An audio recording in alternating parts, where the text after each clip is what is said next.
श्री स्वामी समर्थ. स्वामी भक्त हो, स्वामी अक्कलकोटीमध्ये आपला स्वागत आहे. तर सुरू करूया आजचा प्रवचन. नित्य स्वामी दर्शन दिवस 51.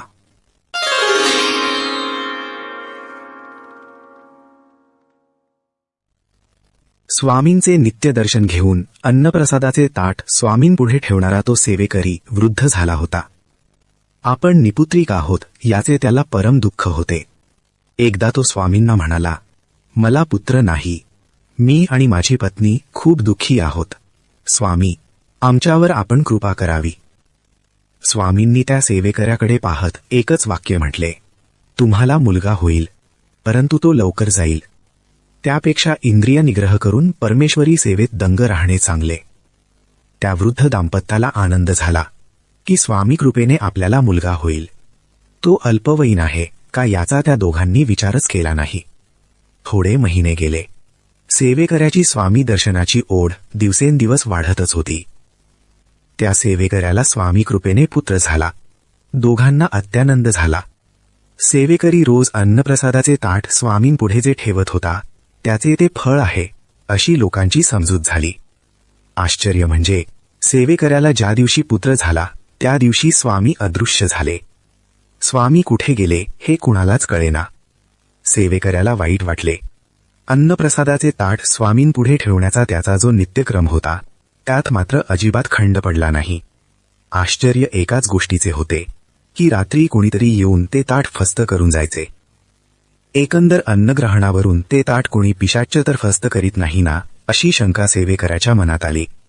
या घटनेला 7-8 वर्षे झाली. मुलगा 8 वर्षांचा झाला. एके दिवशी रामेश्वराच्या मंदिरात पिंडीजवळ स्वामी उभे आहेत हे सेवेकऱ्याने पाहिले. त्याला फार आनंद झाला. स्वामींनी केवळ सेवेकऱ्यालाच नव्हे तर सर्वांना दर्शन दिले. जिथे पाहावे तिथे स्वामी दिसत होते. स्वामी शंकराच्या पिंडीशी होते, देवळाच्या बाहेर होते, झाडाखाली होते. प्रत्येक जण सांगत होता की आम्ही स्वामींना पाहिले.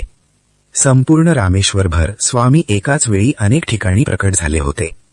देवळांत ज्योतिर्लिंगस्थानी संन्यासी बैसलेले देखिले कित्येकांनी. ती मनुष्य तात्काळ बाहेर येऊनी पाहती तोन तेची रूप उभे. स्वामींच्या विश्वव्यापी अस्तित्वाची चुणूत लोकांनी प्रत्यक्ष अनुभवली आणि सर्वजण महदाश्चर्यात बुडून गेले. भिऊ नकोस, मी तुझ्या पाठीशी आहे. स्वामींनी रामेश्वर क्षेत्रीच्या अद्भुत लीला केल्या, त्यापैकी आपण सर्वत्र आहोत हा प्रत्यय स्वामींनी अनेक ठिकाणी एकाच वेळी दर्शन देऊन दिला. याचा अर्थ असा की स्वामी खरोखरच सर्वत्र एकाच वेळी संचार करीत असतात. या विश्वातल्या कुठल्याही भक्ताने हाक मारली की स्वामी त्याच्या पुढे प्रकट होतात. फक्त तुमची निस्सीम भक्ती उत्कट हवी. स्वामी प्रेम लखलखीत हवे. मुखामध्ये स्वामींचा जप हवा. माझ्या परमप्रिय स्वामी भक्तांनो, तुम्ही एक लक्षात ठेवा की श्री दत्तावतारी स्वामी भक्तांच्या अवतीभवतीच असतात. त्यांच्या दुःखांना स्वामी नेहमी आपल्या ओंजळीत घेतात आणि त्यांना सतत सुखात ठेवतात. आपण फक्त त्यांचे स्मरण करायचे. भक्तांच्या आवाजवी इच्छा पूर्ण करताना मात्र स्वामी इशारा दिल्याशिवाय राहत नाहीत एवढे मात्र लक्षात ठेवा. तसा इशारा स्वामींनी सेवेकऱ्याला दिला होता. इति श्री नित्य स्वामी दर्शन दिवस 51 संपूर्णम.